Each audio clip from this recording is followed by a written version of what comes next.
All right, welcome, folks, back to the Freedom to Draw Unsolved Mysteries. I am your host, John. Today is class number 2, UFO 101. And I'm not going to be the host. Mr. Dave Paulides is going to be the host. And we're going to kick it to him in just a few seconds here, guys. But today's class is going to be focused on historical UFO sightings and the military and the connection to them both. So sit back, relax, and get ready to listen to Mr. Dave Paulides from the Missing 411 UFO Connection. Hope you enjoy. I'm going to be drawing as Dave's talking.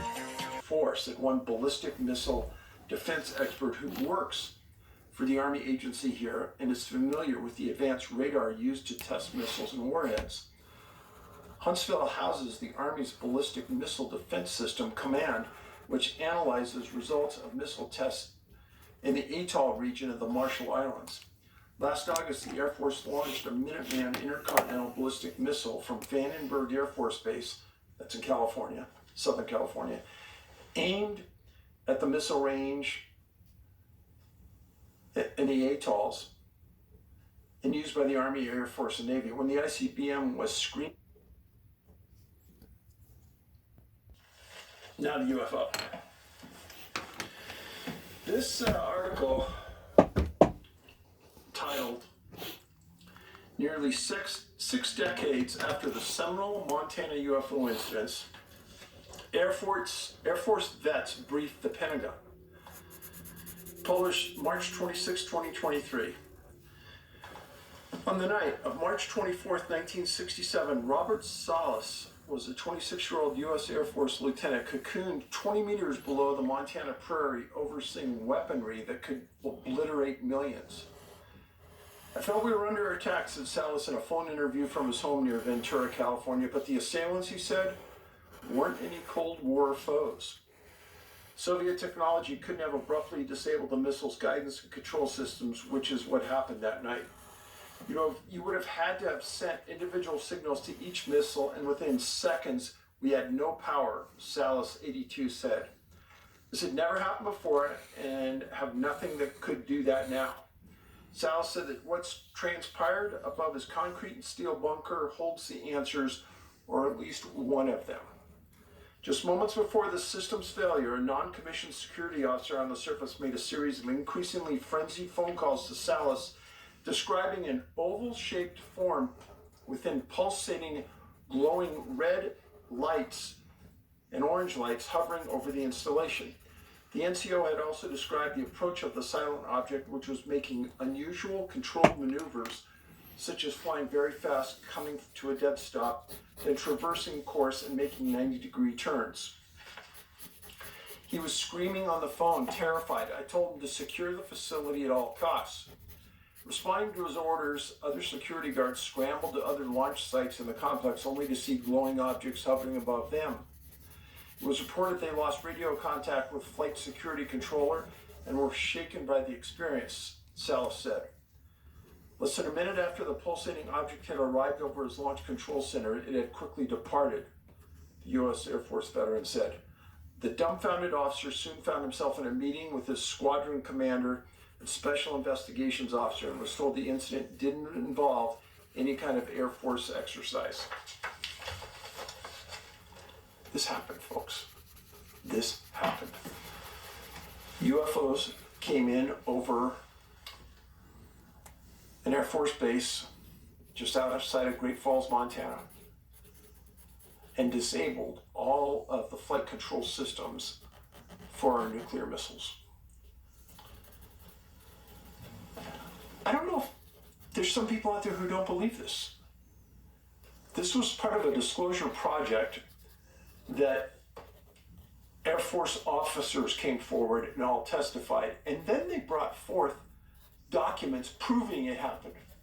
Now, what's kind of funny about this And I'm going to get to more of this story in a second.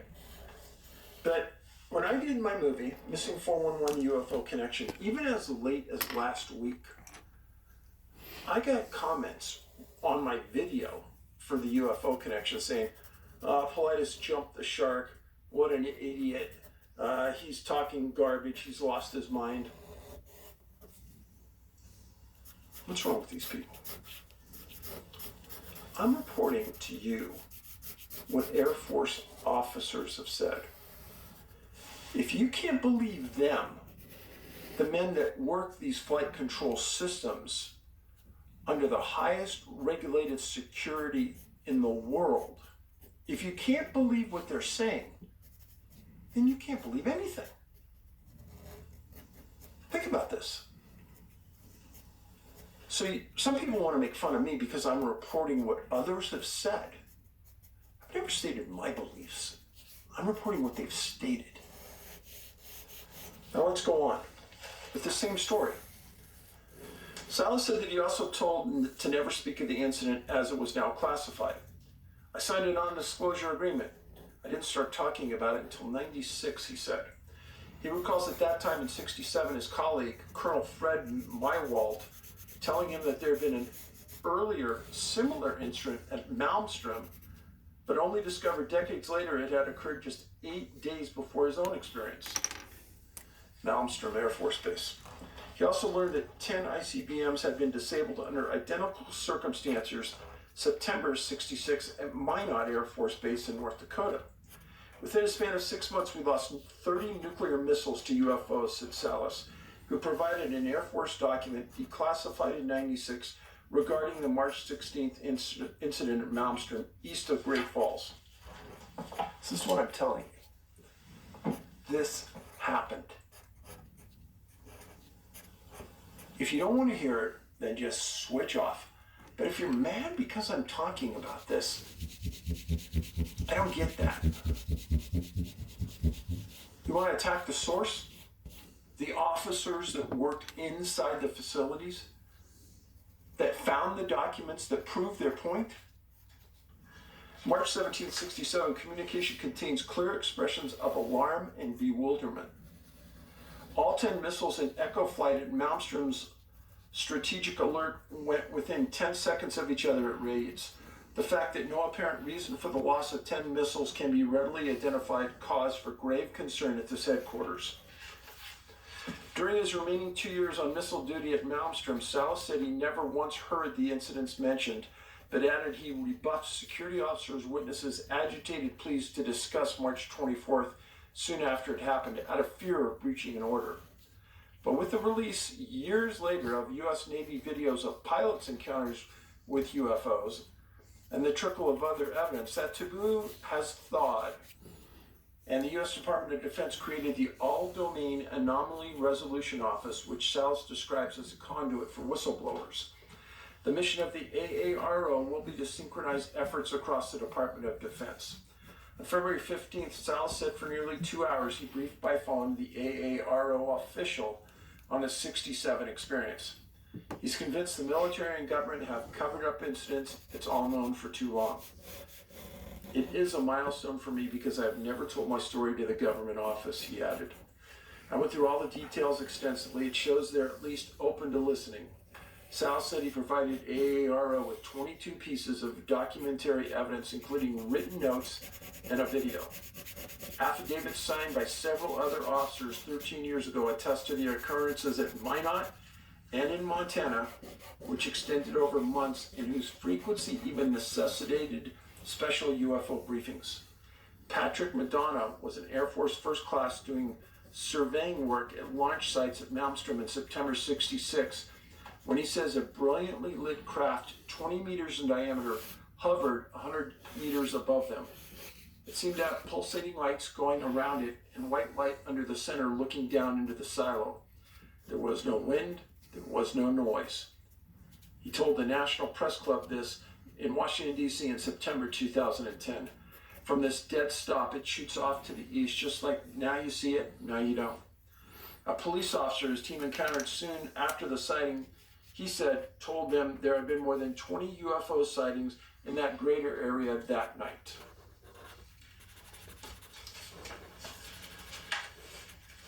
Now, in the movie, we released documents from Warren Air Force Base in Cheyenne, Wyoming, very near the Higdon incident in the movie. Now, when Carl Higdon explained that he was abducted, that occurred October 25th, 1974. Every incident I've talked to you about so far in this video was top secret. Nobody knew about them. Now I reference you this. This is Headquarters 90th Strategic Missile Wing, U.S. Air Force, Warren Air Force Base, Cheyenne, Wyoming. Reference AFR 202. Francis E. Warren Air Force Base is located in an area which was recently experienced a considerable number of reports pertaining to unidentified flying objects. On the night of 31st of July 65, several civilians of Cheyenne, Wyoming reported to the local radio station various objects, generally with red and green flashing lights. They were relayed to the Francis E. Warren Command Post. All missile sites were immediately contacted and alerted to be on the watch for the objects. As a result, the following number of sightings were reported during their following 3 nights at Warren. July 31st, 75 objects were observed by 70 base personnel. August 1st, 29 objects observed by 27 base personnel. 2nd of August, 44 objects observed by 46 personnel. Reported objects are mostly round, although there are reports of oval, cigar-shaped, and pencil-shaped, or merely a light source. Reported sizes vary from of a pinhead to a nickel when seen by the naked eye, and from the size of a pea to a $50 when seen through binoculars. Where sightings involved more than one object, V-shaped, echelon, cross, box, and tail-shaped formations were reported. On August 1st, there was one daytime report from a civilian source in Cheyenne of an oblong object tumbling through the sky in the distance, becoming 2 objects before disappearing in separate directions. No discernible features. Possible tails were reported on a few cases. There was no sound reported in association with any of the objects. All of the moving objects were to the northwest, north, and northeast of observational points. Description of course of objects. The early observations were somewhat accidental and perhaps incomplete in that the light and or movement caught the eye of the observer. Again, friends, these are UFOs observed over Warren Air Force Base. In 1965, 9 years before the Carl Higdon incident. There is no way Carl knew about this. No way. So think about that. In the middle of nowhere, Wyoming, nowhere, Montana, nowhere, Minot, North Dakota, there are these clusters of UFO sightings around military installations. Said all reported observations occurred during the hours of darkness or near darkness, near dawn, beginning at approximately 5 a.m. on August 1st, 65, and continuing during similar periods for the following 2 nights. Most predominant sightings occurred after midnight. In most cases, observers were located in various Minuteman launch control facilities in the area north of Cheyenne, Wyoming, east through the Nebraska border, and southeast in Colorado.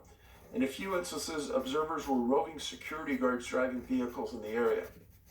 Most observers were young, 18 to 21 years old, Combat Defense Force airmen on duty in Minutemen flight areas. A few observers were young missile maintenance men, others were mature NCOs. All observers are considered to be reliable and intelligent. Only a few have aircraft experience, a few, if any, have prior experience in aerial or space phenomena.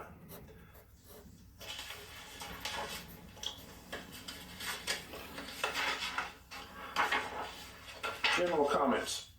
Due to a great number of the sightings, specific reports on each sighting are not to be forwarded. However, all reports are kept for reference. In several instances, sightings were verified by other observations from neighboring control centers. Due to length of duty hours and distances involved, many reports were taken by phone and somewhat sketchy. Personnel interviews where returning crews revealed more accurate information with sketches, diagrams, degrees of altitude, and general characteristics.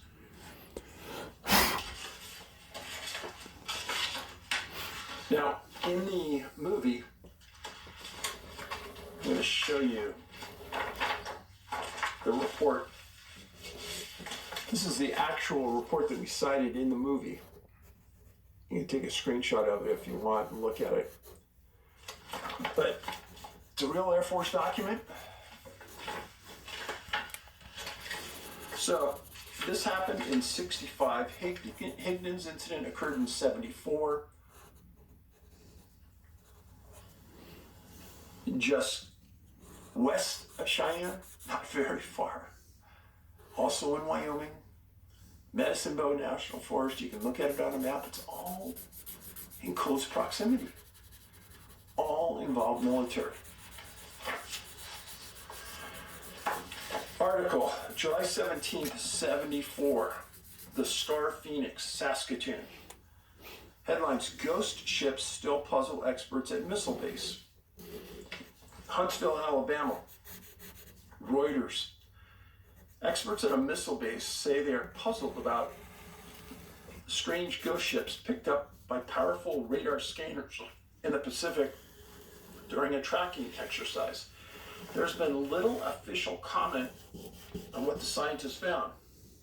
But Major Dallas Van Hoos, the Army's base spokesman, confirmed that some unexplained aerial phenomena were observed last August.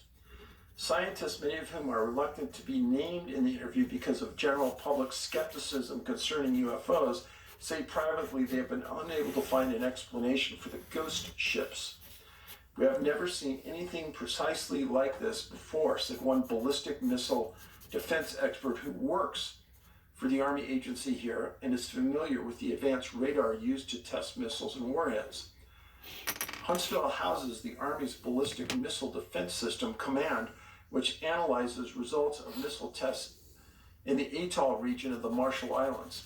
Last August, the Air Force launched a Minuteman intercontinental ballistic missile from Vandenberg Air Force Base, that's in California, Southern California, aimed at the missile range in the atolls and used by the Army, Air Force, and Navy. When the ICBM was screaming toward the Pacific test site, it began its descent on a normal ballistic trajectory, scientists said. The nose cone had separated from the third stage of the missile and was entering the atmosphere at 22,000 feet a second. Radar scanners at the atoll and Mech Islands were tracking the nose cone routinely. At about 400,000 feet, the radar experts in the Pacific found that they were tracking an unidentified flying object next to the ICBM's nose cone. Radar picked up an inverted saucer-shaped object to the right and above the descending nose cone and watched it cross the warhead's trajectory to a point which was below and to the left of it before the Phantom disappeared. The ghost ship was described as being 10 feet high and 40 feet long. So far, none of the experts believe the ghost ship was a natural phenomenon caused by freak weather. Well, of course not. Of course not.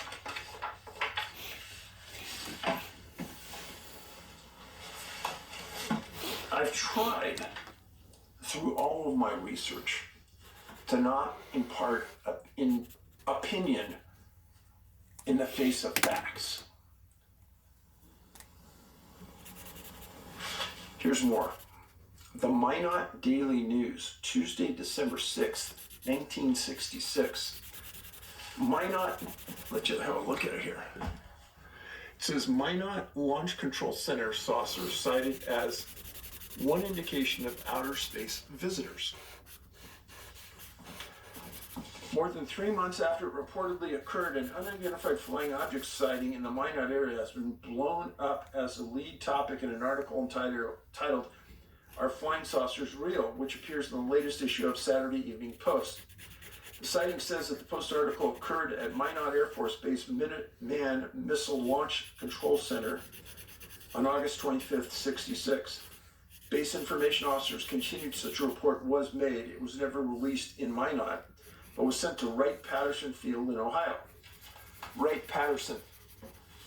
A lot of rumors about that place. The rumors is that various crash locations around the U.S., Wright-Patterson is the point where the supposed alien bodies were taken. The article by D.J. Allen Hynek identified the chairman of Northwestern University Astronomy Department and an Air Force consultant on flying objects. The Minot incident is detailed in this manner. Launch control officer who was an underground capsule discovered static was interfering with radio transmission. While he was attempting to clear the problem, personnel on the surface reported seeing a UFO with a red light high in the sky. At the same time, a radar crew picked up the object at an estimate 100,000 feet.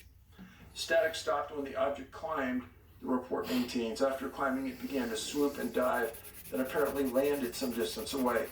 Mission Control sent a strike team to check. When the team was 10 miles from the landing site, static disrupted radio contact with them. 5 to 8 minutes later, the glow diminished and the UFO took off. And then the UFO was visually sighted and confirmed by radar.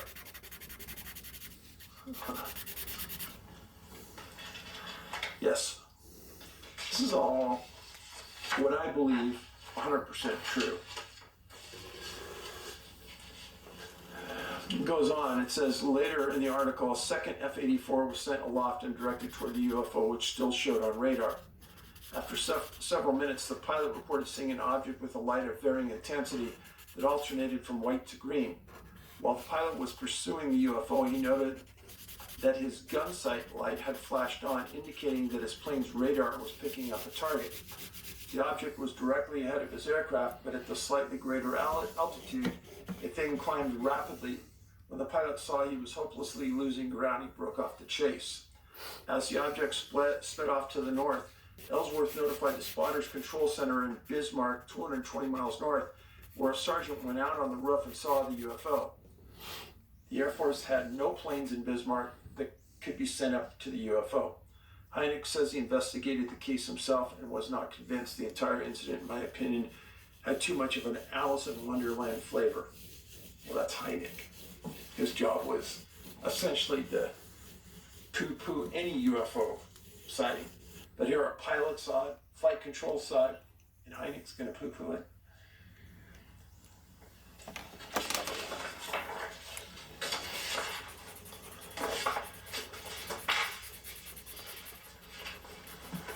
Now we're going to switch gears.